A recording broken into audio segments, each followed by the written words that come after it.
Hello les explorateurs et bienvenue dans la nation du e-commerce. Je me prénomme Nicolas Chevalier et suis explorateur en chef d'e-commerce nation. Dans ce podcast, je vous emmène dans les coulisses du e-commerce en France. Comme chaque mercredi, vous découvrirez des retours d'expérience exclusifs, des histoires inspirantes et des personnalités hautes en couleurs. J'espère que vous êtes confortablement installés pour ce voyage au cœur de la nation du e-commerce. Bonjour à tous, aujourd'hui on se retrouve pour un tout nouveau podcast pour découvrir une plateforme SaaS pas comme les autres avec Marie-Claude Leveille qui est donc Technology Partner Manager qui va nous raconter un petit peu les dessous d'une technologie comme Shopify. Marie-Claude a parcouru de nombreuses années avec cette solution SaaS, donc elle va pouvoir nous proposer des petites astuces, mais aussi de nous expliquer de manière opérationnelle comment développer des applications, comment faire grandir une plateforme SaaS. Donc, je vous propose tout de suite d'accueillir Marie-Claude. Marie-Claude, comment vas-tu ? Je vais bien et toi? Ça va super, ça va super. Alors, on a remarqué ton petit accent, Oui. mais on va voyager aujourd'hui avec toi puisque tu es à Düsseldorf, comme ton accent ne l'indique pas. Non, en fait, je suis canadienne, donc j'habite à Düsseldorf. Je travaille en France, mais je suis canadienne, donc je suis un peu partout tout le temps. Donc on le sait aujourd'hui, Shopify est une solution incontournable sur le marché. Récemment dans l'actualité, c'est notamment la seconde plateforme e-commerce derrière Amazon. Ça a été vraiment beaucoup mis en avant dans l'actualité. Donc une plateforme SaaS qui est complète. Qu'est-ce que tu peux nous dire un petit peu sur cette plateforme et puis éventuellement nous présenter ton parcours parce que je sais que ça fait plusieurs années que tu accompagnes cette solution dans son développement. Mais en fait, je peux répondre les deux questions en même temps. Donc, moi, ça fait presque 6 ans, en fait, que je suis avec Shopify. Donc, c'est quand même longtemps parce que Shopify a à peine 10 ans. Donc, ça fait quand même longtemps. Et moi, j'ai commencé sur l'équipe support pendant 1 an et demi. Donc, j'ai appris la plateforme d'une très bonne manière, dans le sens que je parlais avec des marchands toute la journée, avec un paquet de différents problèmes, des différentes stratégies pour chaque marchand. Donc, c'était vraiment une bonne façon d'apprendre la plateforme à 100%. Et après mon expérience sur l'équipe support, en fait, j'ai travaillé pour Shopify Plus, donc le côté entreprise de Shopify. Donc, ça m'a donné 3 ans d'expérience avec des marchands de plus grande taille partout dans le monde. Et j'ai travaillé pour Shopify Plus comme ingénieur de solutions. Donc, c'était vraiment plus du côté technique en apprenant toutes les différentes technologies, des ERP, des CRM, toutes les technologies qu'utilisaient les plus grands marchands et comment les intégrer à Shopify. Et par après, en fait, je suis déménagée en Europe pour aller ouvrir le bureau de Shopify Plus à Londres, en Angleterre. Et ça m'a apporté ici en Allemagne, en fait, au mois de mai cette année. Et j'ai commencé avec l'équipe en France. Donc, à travers de ces presque 6 années, en fait, j'ai vu une croissance incroyable avec Shopify et j'attribue vraiment son succès à la simplicité de la plateforme, mais aussi sa flexibilité. Parce que c'est une plateforme qui est extrêmement facile à utiliser pour tout le monde, les petits marchands, les marchands entreprises, mais c'est aussi une plateforme que, malgré sa simplicité, est incroyablement flexible. Donc, si on a besoin d'une application pour ajouter telle fonctionnalité, c'est possible. Si on a besoin d'intégrer une plus grande technologie comme un ERP, par exemple, c'est aussi possible. Donc, c'est vraiment une plateforme qui va rejoindre tous les types de marchands. Et c'est aussi une plateforme qui est très, très moderne. Donc, à travers des 6 ans pour lesquels j'ai travaillé pour Shopify, en fait, on voit toujours les trends dans le marché du commerce et on est toujours un peu à l'avance en termes de construire des fonctionnalités que les marchands vont avoir de besoin. Donc, c'est vraiment le succès de Shopify que j'ai vu dans les derniers 6 ans. Et aujourd'hui, je suis super ravie d'être en Europe encore une fois pour prendre soin de l'écosystème des développeurs d'applications pour la France. Donc, c'est un peu ça que je fais aujourd'hui. D'accord, donc aujourd'hui, ta mission en tant que Technology Partner Manager, c'est d'être là pour des agences, pour des développeurs et donc les accompagner pour le développement de la plateforme. C'est quoi exactement tes missions au quotidien? Mais en fait, Shopify a un très, très grand, App Store. Donc c'est un App Store juste comme un App Store, sur un iPhone ou un Android où on installe des applications pour ajouter des fonctionnalités. Donc Shopify, au lieu d'avoir construit des fonctionnalités d'une façon native pour absolument tout, on a décidé de garder une plateforme qui est concise et facile à utiliser et on laisse les marchands ajouter les fonctionnalités d'une façon plus à la carte, donc sur l'App Store. Donc, vu que Shopify commence à avoir des priorités dans certains pays autour du monde, comme la France par exemple, ça veut aussi dire qu'on essaie d'aller chercher des développeurs dans ces pays pour construire des applications qui sont spécifiques à ce marché. Donc, moi, une grande partie de ce que je fais aujourd'hui, c'est d'aller chercher le plus de développeurs en France que possible qui vont développer des applications pour le marché français. Donc, par après, l'autre grande partie de qu'est-ce que je fais, c'est d'aller supporter ces développeurs avec leur trajet avec Shopify, leur développement, ce qu'ils font sur l'App Store, etc. Alors, tu en as parlé, tu étais sur plusieurs marchés, support, au départ, au Canada, après, en Angleterre et Mhm, maintenant, sur le marché français. mhm. Est-ce que tu vois des similarités, par rapport, aux développeurs? Est-ce que, il y a des types d'applications qui sont récurrents ou, des besoins, de la part des e-commerçants qui reviennent? Écoute, partout, dans tous les marchés, il y a des besoins de base comme d'avoir une application pour faire de la comptabilité, par exemple, ou peut-être avoir une application pour avoir un pop-up sur le site pour s'inscrire à la newsletter. Sauf que il y a aussi des différences dans les marchés. Donc, par exemple, en France et un peu en Allemagne aussi, les points de relais, c'est super, super populaire. Et si on regarde au Canada, par exemple, les points de relais, ça n'existe presque pas. Parce que au Canada, si on fait livrer quelque chose chez nous, on n'est pas à la maison, on le laisse vraiment en avant de la porte et c'est comme ça que ça fonctionne. Sauf qu'en Europe, c'est un peu différent parce que si on n'est pas à la maison pour recevoir qu'est-ce qu'on a commandé, le paquet s'en va vers un point de relais de toute façon. Donc, en Amérique du Nord, les points de relais, c'est quelque chose qui existe presque pas, mais en France et en Allemagne, par exemple, c'est super, super populaire. Donc, c'est des applications qu'on va trouver dans l'App Store ici en France, mais non en Amérique du Nord, par exemple. Donc, c'est un bon exemple, je crois. D'accord, donc ouais, les spécificités, du marché, des consommateurs qui peuvent, impacter. Aujourd'hui, c'est quoi les enjeux, sur ce marché français? C'est, voilà, de rentrer en contact avec, des développeurs, avec des agences, c'est quoi un peu, tes objectifs, actuels? La plus grande objectif, je dirais que ça serait vraiment d'aller, aller chercher le plus de développeurs que possible en France pour qu'ils commencent à développer avec Shopify.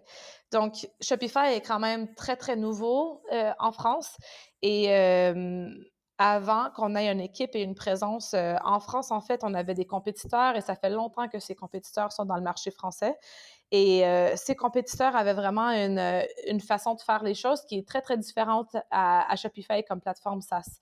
Donc, je crois que un de mes grands objectifs cette année et pour l'équipe en France aussi, c'est vraiment l'éducation pour aller, pour aller éduquer les partenaires en France qui développent avec d'autres plateformes, pour les éduquer sur la façon que ça fonctionne avec Shopify, les avantages de ces différences avec Shopify et pourquoi joindre le programme de partenaires pour qu'on puisse encore là aller chercher le plus de partenaires possible pour développer avec nous. Admettons que je suis, développeur, qu'est-ce que ça représente pour moi de développer sur une plateforme SaaS, plutôt que sur une plateforme open source? C'est quoi les différences? Super bonne question. Donc, je dirais que il y a plusieurs avantages en fait, mais les plus grandes, ça serait vraiment que Shopify, c'est une plateforme où l'hébergement est complètement automatisé. Donc, du côté marchand, les marchands n'ont pas besoin d'avoir un souci de prendre soin de l'hébergement et tous les problèmes techniques, la sécurité, le uptime de leur site, de leur checkout, c'est tout fait à 100% automatiquement par Shopify. Donc, c'est un très, très grand avantage du côté marchand. Du côté développeur, en fait, euh, Shopify n'a pas de concept de version de la plateforme. Donc, par exemple, je ne mentionnerai pas le nom des compétiteurs, mais le plus grand compétiteur en France a plusieurs différentes versions de la plateforme. Donc, du côté marchand, c'est un problème, mais du côté des développeurs aussi, parce que si je voudrais créer une application comme développeur pour cette plateforme, je devrais la créer 6-7 fois, en fait, parce qu'il y a 6-7 différentes versions. Avec Shopify, on développe l'application une fois et elle est disponible pour presque 1 million de marchands qui utilisent Shopify partout dans le monde. Donc, c'est ça. Je dirais que du côté marchand, c'est le côté hébergement. Et pour les développeurs qui créent des apps avec Shopify, je dirais que c'est le côté de la technologie, euh, comment facile elle est à utiliser et vraiment sans le concept de version de la plateforme. D'accord, donc très intéressant pour des développeurs pour toucher, rapidement et la traduction, c'est vous qui les accompagnez sur de la traduction ou, c'est aux développeurs de prendre en compte, la mise en place, d'une application dans différentes langues? Mais en fait, on vient de lancer depuis Unite à Toronto cette année, on a lancé d'avoir le listing sur l'App Store en plusieurs différentes langues. Donc, c'est maintenant possible d'aller chercher plus de marchands dans les marchés spécifiques. En ce qui est de l'application même et de la traduire, en fait, c'est plus du côté des agences et des développeurs de le faire eux-mêmes. Donc, ils prennent question déjà comme application et ils la traduisent. Et après, du côté de l'App Store, on offre de mettre le listing en différentes langues et de démontrer aussi en quelle langue ils offrent le support pour l'application. D'accord. Tu parlais donc, tout à l'heure des différences sur les marchés. Il y a plusieurs, types d'applications. Quelles sont un peu, les grandes catégories d'applications récurrentes où les marchands, il y a peut-être des besoins de base, et puis des besoins un petit peu plus, spécifiques? Quelles sont les applications qui reviennent, de manière récurrente? Mhm, bonne question. Euh, je dirais que ça dépend vraiment du type de marchand. Donc, tout marchand est différent. Je dirais aussi que pour les marchands qui commencent leur entreprise sur Shopify et qui sont très, très nouveaux avec leur site, je dirais que Shopify a les fonctionnalités qui vont convenir pour tout ce qu'ils font, en fait, comme petite business. Mais si le marchand commence à grandir, en fait, il est possible ils vont chercher à automatiser plusieurs différentes choses aussi pour sauver du temps. Donc, je dirais que les grandes catégories, ça serait plus du côté de gérer son inventaire, donc d'avoir une application pour peut-être gérer ses colis, l'inventaire qu'ils ont en stock, des choses comme ça. Et aussi du côté de la comptabilité. Donc, au lieu de regarder les rapports et de faire ce travail-là manuellement, il y a plusieurs applications qui existent dans l'App Store aujourd'hui qui vont aider à automatiser les rapports pour la comptabilité, de les envoyer aux autorités, des choses comme ça. Et je dirais qu'il y a aussi beaucoup d'applications du côté marketing. Donc, ça pourrait être de mettre ses produits sur Facebook, par exemple, ou ça pourrait être d'avoir un pop-up sur le site web ou de mettre ses produits sur Instagram, par exemple. Donc, ça serait une autre vraiment grande catégorie que une fois qu'un marchand atteint un certain point où il veut commencer à pousser ses produits sur plusieurs différents channels, il y a beaucoup d'applications qui existent pour les aider de ce côté-là. D'accord. Et aujourd'hui, vous avez déjà un grand nombre d'applications. Comment ça se passe? Est-ce que, vous avez des applications qui sont certifiées? Comment, vous les validez ou c'est ouvert à toutes les applications? Le programme de partenariat, en fait, est ouvert à tout le monde. Si quelqu'un voudrait développer une application pour Shopify, il le ferait par rapport ou à partir de leur compte de partenaire. Et une fois que l'application est prête, le partenaire va faire une soumission à notre équipe de QA qui est basée au Canada. Donc, c'est une équipe qui va regarder l'application, la fonctionnalité. Ils vont faire certain que tout est clair et que l'expérience marchande est bonne à l'intérieur de l'application. L'équipe va aussi voir s'il y a des bugs dans l'application qu'il faut rectifier, des choses comme ça. Donc, c'est quand même un processus assez complet, mais c'est pas une certification officielle. Donc, c'est un processus pour faire certain que l'application fonctionne bien et que l'expérience marchande est bonne, mais c'est pas particulièrement un processus de certification. D'accord. Ouais, pour avoir utilisé déjà, la plateforme, j'ai une application, je clique sur, ajouter l'application, ça se synchronise et en termes de code, il y a vraiment, aucun souci. C'est vraiment clean pour un utilisateur et un e-commerçant, c'est vraiment très simple, de connecter une application et c'est pour ça que voilà, il y a ce niveau de qualité derrière pour valider la synchronisation des données. Exactement, exactement. Aujourd'hui, donc, on voit que le e-commerce évolue énormément. Tu as aussi travaillé donc, chez Shopify Plus. Mmh. C'est quoi les possibilités de la plateforme? Parce que là, on parle, de tout type d'e-commerçant. Tu as parlé aussi dans l'introduction, de RP ou autre. Est-ce que quelle est la flexibilité de la solution, Shopify? Ça s'adresse, pour quel type d'acteur? Et quand s'adresser à une solution peut-être comme Shopify Plus qui est un peu plus, premium et un peu plus robuste? Mmh.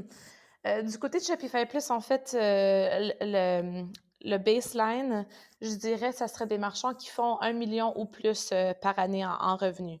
Donc, la raison qu'on a ce baseline, c'est parce que Shopify Plus a vraiment un côté de service, donc avec notre programme de qu'est-ce qu'on appelle Merchant Success.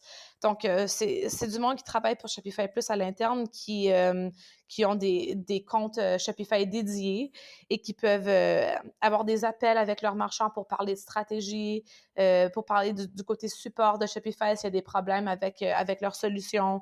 Donc, c'est vraiment plus l'aspect qu'on appelle en anglais white glove service que les marchands par-dessus d'1 million par année vont avoir de besoin. Donc, évidemment, il y a quelques outils aussi du côté de Shopify Plus qui sont supplémentaires.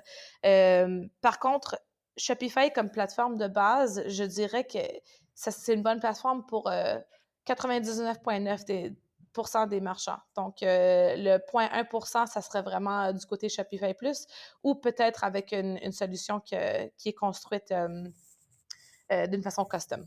Mais comme je te dis, Shopify, vraiment, c'est quand même une plateforme qui convient à tous les marchands. D'accord. Hem, Aujourd'hui, donc voilà, vous avez un service qui est, de plus en plus large. C'est quoi les axes de développement de la plateforme? Parce qu'aujourd'hui, la plateforme est relativement complète, simple pour les utilisateurs. Est-ce qu'il y aurait, des axes de développement que tu te dirais, «Ouais, bah, ça serait bien que, la plateforme s'améliore sur tel ou tel aspect»? On sait que notamment l'aspect, bah, de l'international, d'avoir, bah, la plateforme bien adaptée dans chacune des langues. Je sais que pour, la France, c'est relativement, récent parce qu'il y a davantage d'efforts, une équipe qui est basée, maintenant, sur la France. Quels sont Mhm. un peu les axes de développement où tu dis: «Bah, voilà, là, on la plateforme pourrait, devenir encore, plus performante»? Oui, mais en fait, qu'est-ce qu'on fait, c'est avec l'équipe de produits qu'on a, donc les product managers, on essaie d'aller chercher le plus de feedback que possible des marchands qui sont dans le marché français, par exemple, pour voir ce qu'il manque avec la plateforme. Et basé sur ce feedback, on construit ces fonctionnalités à l'interne ou on collabore avec des partenaires locaux pour construire ces choses. Donc, en ce moment, je dirais que pour la France, les points de relais, c'est vraiment la priorité parce que, comme je l'ai dit auparavant, c'est hyper important pour le commerce en France. Et par après, je dirais que ça serait vraiment des intégrations au marketplace qui sont locales ou, par exemple, des solutions de comptabilité qui sont locales, des choses comme ça. Donc, d'aller chercher peut-être intégration avec la FNAC, par exemple, pourrait être intéressante pour les marchands en France ou avec l'intégration avec Amazon en France aussi. Un bon exemple, ce serait notre intégration avec Cdiscount qui est maintenant disponible. Donc, des choses comme ça. Ou, écoute, des solutions de comptabilité locale aussi, c'est des choses qu'on travaille dessus. Donc, Celsi, par exemple, Cégide. Donc, considérer les choses que les marchands en France utilisent et qui sont les plus importantes avec lesquelles intégrer. D'accord, ouais, donc développer davantage, un réseau de partenaires et puis, des partenariats assez parlants et spécifiques pour chacun des marchés pour que, les e-commerçants puissent continuer de croître.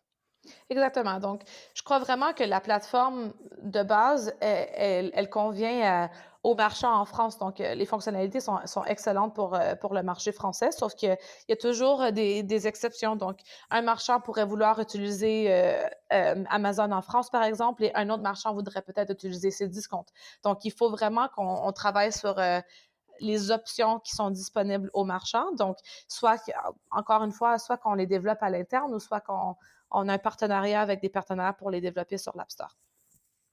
Et aujourd'hui, donc, je suis e-commerçant, je vais sur la plateforme d'application, Shopify. Mhm. Comment trouver, l'application qui me convient le mieux? Pas forcément la meilleure, mais peut-être plus adaptée à mes besoins. J'ai un système de notation, peut-être d'avis, d'autres e-commerçants par rapport à ça, parce que tu nous as dit qu'il y avait pas de certification d'application officielle. Mhm. Donc du coup, il y a surtout un système d'avis de la communauté? Oui, il y a plusieurs différentes ressources, en fait. Donc, moi, quand je travaillais sur l'équipe support, il arrivait souvent que les marchands nous appelaient ou allaient sur le live chat et qui nous demandaient hey, j'ai besoin de telle chose. Et le guru de support a donné une recommandation d'application. Parce qu'à l'interne, l'équipe de l'App Store nous communique des nouvelles applications ou des bonnes applications à utiliser très, très souvent. Donc, les gurus savent quoi recommander aux marchands basé sur ce qu'ils cherchent. Euh, à l'extérieur de ça, en fait, la fonctionnalité de recherche sur l'App Store est vraiment excellente et on a aussi un algorithme pour démontrer les applications qui ont les meilleures reviews aussi. Donc, c'est des applications qui sont très fiables. À l'extérieur de ça aussi, il y a toujours les forums de Shopify. Donc, c'est vraiment une place où les marchands peuvent avoir une conversation entre eux pour demander des avis à d'autres marchands ou des questions, des choses comme ça. Donc, entre ces trois choses-là, ça donne vraiment une bonne façon pour le marchand de retrouver ce qu'il cherche sur l'App Store en tant qu'application. D'accord, ouais, je vois sur la plateforme, j'ai un listing par catégorie qui se découpe après par sous-catégorie et puis après, je peux découvrir la solution et voir, bah, le pricing, toutes les conditions, mais aussi, tous les commentaires, du plus récent au plus ancien pour pouvoir me faire un avis sur la solution qui me convient. Exact. Et il y a plusieurs applications aussi qui offrent une période d'essai gratuitement. Donc, ça donne une bonne chance aux marchands d'aller essayer l'application et voir si ça leur convient ou non. Très bien, je pense qu'on a fait le tour sur, l'aspect, technique et puis un peu les axes de développement. Mhm. Toi aujourd'hui, ça fait, 6 ans que tu as exploré cette solution. Comment tu vois la suite? Est-ce qu'il y a des nouveautés ou, des actualités? On sait que notamment Shopify, aux États-Unis, commence, à s'organiser avec, des entrepôts, avec des structures logistiques. Mhm. Voilà, c'est quoi les axes sur le marché nord-américain, mais aussi sur le marché européen? Oh, c'est un peu hallucinant en fait parce qu'à tous les jours, il y a des nouvelles choses et c'est un peu difficile à savoir qu'est-ce qui se passe. Mais oui, la grande chose en ce moment en Amérique du Nord, c'est vraiment l'aspect de fulfillment que Shopify a annoncé à Unite cette année. On a aussi acquis une compagnie, en fait, je ne sais pas comment le dire en français, mais c'est des robots pour les warehouses. Donc, pour le côté fulfillment, c'est vraiment d'automatiser le processus de fulfillment durant, en dedans des warehouses le plus que possible. Donc, ça a été annoncé la semaine passée. Euh, du côté européen, je dirais que vraiment, c'est comme que je t'ai dit tantôt, c'est l'aspect d'éducation dans le marché. Donc, c'est pas nécessairement des nouvelles fonctionnalités, mais c'est vraiment de mettre un effort sur la visibilité de Shopify, d'éduquer les marchands, les partenaires de la façon que ça fonctionne et les avantages que Shopify offre aussi. Donc, pour nous, en France, en ce moment, on a eu la campagne on a lancé une campagne 2 semaines passées, donc on avait beaucoup de bannières dans les stations de train, les métros, un peu partout en France. Donc, pour ajouter de la visibilité. Et on a aussi la Paris Retail Week qui s'en vient la semaine prochaine. Donc, Émilie, notre country manager, qui va avoir un keynote et moi qui va avoir un workshop aussi par rapport aux technologies qui sont disponibles aux développeurs d'applications. Et à part de ça, il y a plusieurs événements sur lesquels on travaille. Notamment, moi, j'ai un projet en ce moment pour aller éduquer à des écoles de développement comment utiliser Shopify pour développer des applications. Donc, c'est un workshop d'une journée complète avec des écoles de dev pour aller vraiment éduquer les nouveaux développeurs comment utiliser Shopify comme outil de développement. Donc, c'est des petites choses comme ça un peu partout qui nous gardent hyper occupés. Donc, c'est pas des fonctionnalités, mais c'est vraiment des petits projets et des grands projets pour aller parler de Shopify et d'éduquer le marché le plus que possible. Donc ce qui veut dire que la plateforme est aujourd'hui, suffisamment mature, qui a fait, ses preuves et donc Absolument. l'important c'est de faire découvrir, au plus grand nombre, cette solution. Est-ce que tu as quelque chose, à rajouter, des actualités? Tu nous as parlé de certaines actualités. Est-ce qu'il y a des choses que tu voulais, rementionner, durant cette interview? Oh, j'essaie d'y penser. Hem En fait, non, c'est juste que même, après d'avoir été ici, sur l'équipe en France depuis le mois de mai, j'ai réalisé à quel point que la France est vraiment un focus pour Shopify et à quel point qu'on essaie de chercher le plus de choses possibles, à améliorer et que c'est vraiment notre focus. Donc, hem, j'assume que dans le prochain 6 mois, la prochaine année, ça va être, j'espère que tout le monde en France vont savoir c'est qui Shopify et pourquoi l'utiliser. Donc, j'ai vraiment rien à ajouter, sauf que la France est vraiment véritablement un focus pour Shopify. Très bien, Marie-Claude. Je pense que cet entretien a été très complet. J'invite, l'ensemble de nos auditeurs à trouver, plus d'informations sur le site de Shopify. Il y a de nombreuses ressources, il y a un blog, pas mal d'actualités, donc je les invite, à découvrir davantage d'informations. À tous les développeurs aussi qui nous écoutent ou agences à te contacter, que ça soit, Absolument. par LinkedIn, je pense qu'ils peuvent te retrouver facilement. Je te remercie en tout cas pour ton temps et puis, je dis à tous nos auditeurs, à très vite pour de nouvelles explorations au sein de la nation du e-commerce. Merci beaucoup.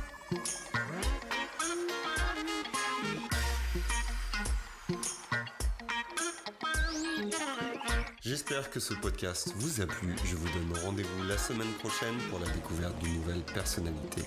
N'hésitez pas à vous abonner au podcast des explorateurs du e-commerce sur votre plateforme préférée et à partager sur les réseaux si vous avez apprécié cet épisode. À très vite pour de nouvelles aventures et n'oubliez pas que l'exploration se poursuit sur e-commerce Nation.